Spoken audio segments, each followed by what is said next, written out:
Chegamos ao quarto episódio da série Exterminadores de Zé Faísca aqui na Engeral. Nessa temporada estamos abordando temas aí como chuveiro elétrico, aterramento, dimensionamento, montagem de quadro, erros elétricos, enfim, os principais temas, né, que uns pica-fio não domina mesmo. Porque pra hoje eu meio que preparei os trechos assim, dos vídeos mais insanos nossos mostrando 5 formas de aterrar uma casa que não tem aterramento. Você já parou pra pensar nisso? É uma coletânea tão boa que parece mais um mini curso do que uma aula. Porque, pensa só, uma forma de aterrar uma casa que não tem aterramento, eu vou te falar de 5 jeitos. Por esse motivo, se inscreva aqui na Engeral, ativa o sininho marcando todas as notificações. Afinal, aqui estamos formando eletricistas profissionais verdadeiros, exterminadores de Zé Faísca, né? Bom, a primeira dúvida, mais comum também, é na falta do aterramento em uma residência. O que fazer? Esse vídeo aqui que eu vou mostrar para vocês foi um dos primeiros que eu fiz aqui sobre esse assunto no canal. Essa é a forma mais simples de conseguir aterrar uma instalação através do próprio neutro. Olha só. O que fazer quando a casa não tem aterramento? Isso mesmo, a casa não tem aterramento. O que fazer? Como é que fica isso? A gente tem duas opções. Sendo assim, nós temos duas opções. Ó, no primeiro caso, a gente pode passar um condutor de aterramento. Digamos que está chegando lá cabos de 6 milímetros dentro do quadro de distribuição e não tem aterramento. Então você passa mais um cabo lá verde para aterramento e aterra lá no padrão, lá junto com a caixa, ou numa haste lá, interliga ela, tá bom? O negócio é o seguinte, esse aqui é o aterramento exclusivo. Agora, digamos que os cabos que chegam lá é 16 milímetros de cobre, tá? Para fases e neutro, e aí não tem como eu aterrar, porque não tem como passar mais um cabo, tem que quebrar, não tem como eu passar mais um cabo. Como é que eu faço? Nesse caso, eu posso ligar ao condutor neutro, tirar um barramento ali, fazer um barramento de terra, ou ligar um cabo de terra nesse condutor neutro e utilizá-lo como proteção, tá bom? Então ficaria um esquema TNCS, ele chega em TNC e depois vira TNS, legal? Ele está combinado em parte da instalação e depois separado. Agora, interessante, olha, esse esquema aqui onde o condutor, o PEN, que a gente aprendeu, é isso mesmo, o PEN, ele é proibido para condutores menores que 10 milímetros, tá? Se você tiver um condutor aí de 6, de 4 milímetros, não pode utilizar o esquema TNC, ele não pode ser combinado. Entendidos? Se você tem cabo de alimentação maior do que 10 milímetros e não tem aterramento na sua residência, você pode adotar esse tipo de aterramento TNCS dentro do QDC, pois a norma permite, né, esse condutor PEN, e aí você vai poder fazer isso quando o neutro está aterrado. Já a segunda forma é utilizar as ferragens presentes na fundação da estrutura. A norma não só permite, como recomenda esse procedimento. E a gente tem uma aula completa sobre o assunto, olha só. Tem fala que nos casos em que a infraestrutura de aterramento da edificação for constituída pelas próprias armaduras embutidas nos concretos da fundação, armaduras de aço, das estacas, dos blocos da fundação, vigas e baldrames, pode-se considerar que as interligações naturalmente existentes entre esses elementos são suficientes para obter um eletrodo de aterramento com características elétricas adequadas, sendo dispensável qualquer medida suplementar. Ou seja, se você usar a estrutura de aterramento da casa, as próprias ferragens, não é necessário fincar haste. Simplesmente isso. Para essa obra em específico, pessoal, optamos por usar o sistema conhecido como rebar, que são esses vergalhões redondos galvanizados a fogo e possuem uma espessura de 8 milímetros, e esse aqui, por incrível que pareça, tem 4 metros de comprimento, mas você acha com 3, o tamanho que você quiser. Para fixá-los à ferragem, a gente usou grampos do tipo U, conforme a espessura de ambos. O serviço é bem simples e não precisa de ter muito conhecimento técnico. Lembrando que nós dobramos o nosso rebar aqui nesse ponto, pois será exatamente nessa parede que iremos instalar o QGBT dessa obra, o quadro geral de baixa tensão. Por esse motivo, nosso aterramento estrutural irá se conectar diretamente no BEP desse quadro. É um ferro, só que ele é galvanizado, então você vê que a diferença de cor dele para a estrutura mesmo da fundação. E ele é um ferro que ele tem uma galvanização e a gente vai clipar ele com um clipe mesmo, uma pecinha que tem ali. Vai clipar ele ao longo aqui para depois concretar com ele aqui dentro, tá? Isso ajuda até mais, porque depois ele vai ficar sobrando aqui, ó, vai entrar o quadro geral de baixa tensão, nosso QGBT. É um QGBT de aproximadamente aqui 80 por 1, que vai ter aqui, tá no projeto. E ele vai entrar aqui e essa barra já vai chegar direto no barramento de equipotensorização principal que nós vamos fazer dentro do QGBT. Exatamente.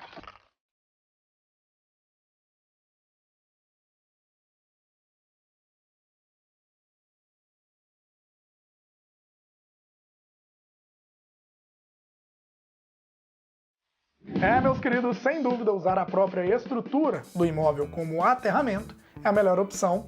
E esse vídeo que eu mostrei é apenas um trechinho, né, de uma aula prática top, com mais de 25 minutos, que está disponível gratuitamente aqui no nosso canal, né? Mas aí nasce uma dúvida. André, e se as ferragens já estiverem concretadas, como fazer essa equipotencialização? E aí vem a terceira forma de fazer isso. Fui lá no Rio de Janeiro gravar com o time da Letec esse trampo aí. Olha só. O pessoal do civil escolheu esse ponto, e aí a gente vai fazer agora a limpeza aqui com uma escova rotativa para tirar esse resto de cimento que ficou aqui. Lembrando que nenhum dano vai ser causado ao ferro, tá? Esse ferro ele é estrutural, ele vai continuar contínuo aqui, não vai ter nenhum dano ao elemento contínuo do aço que está aqui. A gente só vai fazer um procedimento de limpeza mesmo, ó. Tá vendo a diferença? Tá vendo? Ele fica limpinho. Quando a garra do instrumento entrar aqui para a gente fazer a medição, ele vai estar livre de qualquer tipo de mau contato desse restinho de cimento que tem aqui, tá? Esse ponto aqui não vai ser um ponto de derivar o aterramento. Esse vai ser um ponto apenas de medição. Então, mesmo se a gente fosse colocar o conector aqui agora, também tem que fazer o mesmo procedimento para que fique limpinho, livre de qualquer possibilidade de mau contato, de má conexão, por conta do restinho de cimento que tem no local.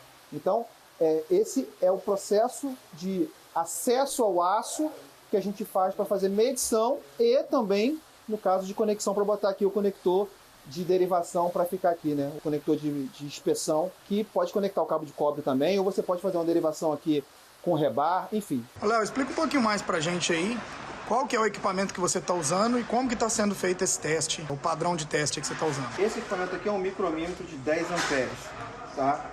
Ele consegue fazer leituras de 1, 10, 100, 1 ampere, 5 e até 10 amperes. Como a gente quer ler uma resistência aqui na casa de 500, 1000 miliohms, a gente está na escala de 100 miliamperes, tá? No caso aqui agora ele está injetando só 22 miliamperes. E está dando uma leitura de continuidade de 520 miliohms aí, tá? Que é um valor considerado até muito bom para essa estrutura, tá? Eu posso injetar mais corrente, mas para mim isso aqui já é o suficiente para eu saber que está contínuo. Essa é apenas a primeira das 6 medições que a gente vai fazer. Legal, então só para vocês saberem, ali é um ponto de teste. Isso. Que foi descascado já, o engenheiro civil veio, avaliou, falou, é aqui que pode descascar. Tirou ali, ó, fez a limpeza da ferragem. Aí aqui a gente tem uma extensão, isso é um cabo PP mesmo, né, Léo? 2 vias? Isso, um cabo PP 2 vias, 2 por 1. Né, Léo? E ele foi descendo, ó, os meninos estão lá embaixo, são 40 metros, quase 50 metros aproximadamente, ó, lá perto da betoneira, tem um outro ponto de teste. Entendeu? Basicamente foi isso que foi feito, e agora eles estão fazendo as leituras ali. Ô, Léo, aquela dúvida que eu te perguntei mais cedo sobre a questão da resistência mínima, não tem, né? A norma não fala sobre... Isso é uma boa pergunta, André. A 5410 diz que tem que ter continuidade, boa conexão, livre de oxidação. Ela não estabelece um valor mínimo para essa resistência. Mas o que a gente leva em consideração? Ah, Léo, se eu medir aqui 50 ohms, tá bom? Não, não tá. A gente tem que ler resistências abaixo de 1 ohm, tá? Porque a gente sabe que quanto menor a resistência, menor vai ser a objeção para a corrente, né, drenar quando ela precisar desse aterramento. Então, a gente puxa aí uma referência da 5419, que é a norma de para-raio, que ela fala de 200 milhões para descida estrutural, para você utilizar a ferragem estrutural como descida da SPDA. Então, e se estiver próximo de 200, tá um bom valor, gente. Abaixo de 1 ohm já tá um ótimo valor, tá? Top. Então, assim, para aterramento, abaixo de 1 ohm, eu considero uma boa prática como um valor adequado para a gente medir de continuidade numa estrutura dessa. Então, turma, a gente está agora na fase final aqui. Para a gente chegar e garantir que esse ponto vai ser a nossa derivação para esse eletrodo de aterramento virar o nosso condutor de aterramento principal, a gente fez todas as medições na estrutura, garantindo que há uma continuidade e nas medições deu um valor excelente. Então, qual é o grande desafio aqui agora? É a gente converter esse aço, essa conexão do aço, em cobre, tá? A norma diz que essa conexão tem que respeitar a capacidade de condução de corrente, tem que ser uma conexão muito firme, né? Ou seja, uma conexão adequada e livre de corrosão. O que a gente tem aqui no mercado? Isso aqui é um conector de inserção na estrutura, né? Ele tem um grampo galvanizado, tá vendo? Né? Uma barra roscada, um parafuso roscado, e uma emenda de barra roscada, tá vendo? E aí você consegue regular aqui essa distância que você vai querer deixar esse conector, porque olha só como é que ele fica, tá vendo? Ele tem uma rosca, tá vendo? Esse material aqui é latão, tá? Então, e é estanhado, né? Então, ele virou um conector bimetálico. Então, a gente tem aqui um material galvanizado e temos uma barra roscada de aço numa terminação de latão estanhado. Então, essa conexão agora aqui, ela está apta para receber o cobre, tá? Que aqui, ó, vou mostrar para vocês. Ó. Eu tenho um parafuso aqui de inox, tá? E a partir desse momento aqui, ó, deixa eu ajeitar aqui a pontinha do cobre, que o cobre ele fica duro pra caramba. Vocês sabem que cabo rico... cabo nu, ele é de 50, né, Léo? É um cabo de 50 milímetros, 7 fios, tá? Cada fio tem 3 milímetros. Então, a partir daqui, a gente já consegue usar esse condutor nu, tá vendo? Olha que top. Tá? E aí aqui, ó, é uma terminação estanhada também, né? Logicamente isso tem que ser apertado. A gente vai botar um conduíte aqui, né? Para que esse condutor aqui, nu, ele venha agora para dentro do QGBT e vai se conectar aqui nessa barra de aterramento, que vai ser, por sua vez, o BEP da instalação. E agora, o aterramento estrutural da edificação, o condutor realmente de aterramento da edificação, vai ser esse cara aqui, tá? Que aí agora a gente vai estruturar aqui uma infra para adentrar nesse quadro. Ou seja, essa estrutura aqui está totalmente contínua com o resto da casa. E aí a gente converteu do aço para o cobre com essa conexão que vende no mercado, tá? É uma conexão que você encontra nas principais fabricantes aí. E aí é muito prático, você fez uma conversão de aço para cobre de uma maneira eficiente, livre de corrosão, ou seja, atendeu o que a norma pediu. Sim. E ficou muito bom, né? E aí você pode fazer isso aqui tanto para o aterramento estrutural, né, no caso aqui da 5410, quanto para o aterramento estrutural para o SPDA, que usa o mesmo princípio e a mesma conexão, exatamente igual do que está ali. Tá? E aí você vai achar muito esse material em empresas que vendem material para SPDA, tá bom, turma? De repente é até mais difícil de encontrar na loja de material elétrico, sim, mas nos fabricantes de material de SPDA você vai encontrar isso aí. Pede lá conector de estrutural, tá? De aterramento estrutural, que ele já sabe o que é. O André falou aí de um fabricante. Tem outros modelos também, né? Tem outros modelos. Aqui, a gente tem esse modelo aqui. Esse é o que a gente usou. É o que a gente usou. Tem esse aqui de um outro fabricante, que é da Paratec, que só muda o disco, o tamanho do disco, tá vendo? É a mesma coisa, isso aqui é uma capinha de proteção, ó. E esse aqui é até mais bonitinho, viu? Não fica aqui chamalhaço. Exatamente. É o mesmo princípio, eles usam uma barra roscada e uma conexão com grampo galvanizado, tá?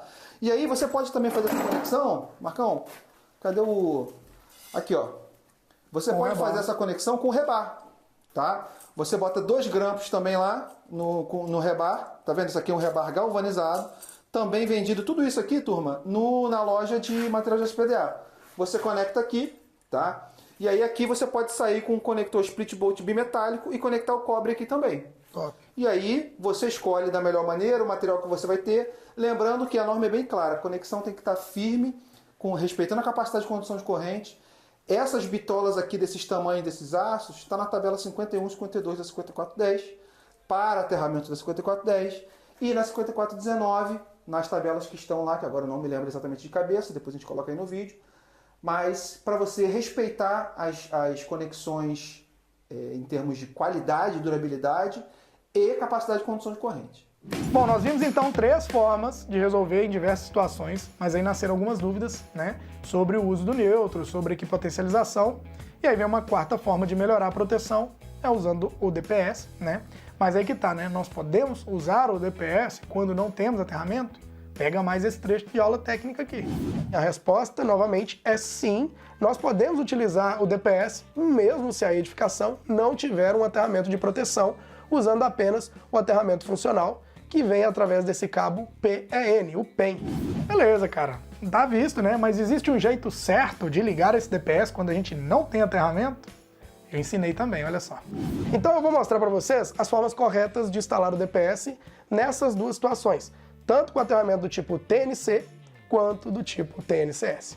Vamos começar então pela instalação do DPS em sistemas do tipo TNC, que possuem cabo de entrada com seção inferior a 10 mm².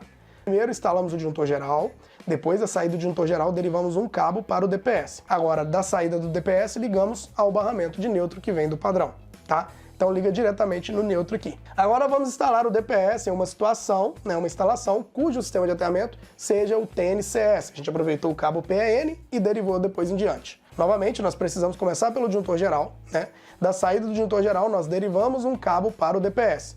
Agora, da saída do DPS, ligamos a um barramento de terra, e esse barramento de terra ligamos ao barramento de neutro, que vem do padrão, só que eles são separados, tá? E como é uma outra situação muito comum em casos que não tem aterramento, deixei para o final a cereja do bolo. André, eu posso usar apenas uma haste para aterrar um chuveiro? No caso do chuveiro, posso ou não? Olha esse trecho aqui também. Esse tipo de aterramento com uma haste ligada a nada, só ligado no chuveiro, ele é conhecido como aterramento TT, onde eu aterro a massa do meu equipamento em separado do aterramento usado para o neutro da concessionária. Tá? Então eu tenho uma haste ligada na carcaça do equipamento, no caso o chuveiro. Porém, tem algumas considerações que devem ser obedecidas, como tem lá no item 512243 da norma. Por exemplo, o uso obrigatório de DR para fazer o seccionamento automático do circuito e com isso evitar um choque elétrico ao usuário. Então, no aterramento TT, você tem que usar obrigatoriamente o DR, tá? Além disso, a resistência do aterramento vezes a corrente residual nominal do seu dispositivo DR deve ser menor ou igual aos valores da tensão de contato. E os valores dessas tensões de contato são apresentados lá na tabela C2, que fica no anexo C da NBR 5410, e esses valores mudam conforme influências externas. Nossa, André, mas pô, que caralhada de coisa chata, muito blá blá blá, para uma pergunta simples. Posso ou não posso usar uma haste para aterrar um chuveiro, André? Bom, meu querido, a resposta é sim. Você pode usar uma haste de aterramento apenas para aterrar o chuveiro, mas é obrigatório que você também instale o DR para proteger esse circuito em específico e respeite aquelas tensões de contato lá que a gente falou dessa tabela C2. Tá, André, mas eu já assisti um vídeo seu que você falou que o DR funciona sem aterramento. Então para que eu tenho que fazer esse aterramento? Não é só pôr o DR lá, não? Sim, mas o que acontece no caso do equipamento não estar aterrado? Essa é a pergunta que você tem que fazer. Como o equipamento não está aterrado, se houver corrente de fuga, a carcaça vai estar energizada e o circuito vai estar ligado. Se uma pessoa tocar, por exemplo, na carcaça energizada do chuveiro, o corpo da pessoa ele pode se tornar um caminho para a corrente elétrica passar direto para a terra. Então a pessoa vira o aterramento. Assim nós temos a diferença de potencial e, consequentemente, se a corrente elétrica passar no corpo dela, temos o choque elétrico. Como provavelmente a corrente do choque será maior que a sensibilidade do DR, o DR vai interromper o circuito se houver essa fuga. Na hora que ele entender que está tendo uma fuga para um lugar que não está discriminado, não está circulando a corrente que passou por ele, ele vai falar assim, ó, tem alguém tomando choque, eu vou desligar aqui. E ele protege. E sobre a oportunidade que eu falei também de se tornar um aluno VIP do curso de eletricista profissional da Engerral, vai aparecer um quadradinho logo abaixo aqui, ó. Você clica nele e faça a sua matrícula. Vem se tornar um eletricista profissional certificado pela Engerral. E assim, o que os alunos mais gostam desse curso é o suporte exclusivo via WhatsApp ou pela plataforma de ensino, que funciona de 9 da manhã às 9 da noite, de domingo a domingo, bicho. É todo dia que tem suporte. Suas dúvidas são tiradas praticamente na mesma hora. Por isso que eu recomendo o nosso curso, tá? É diferenciado.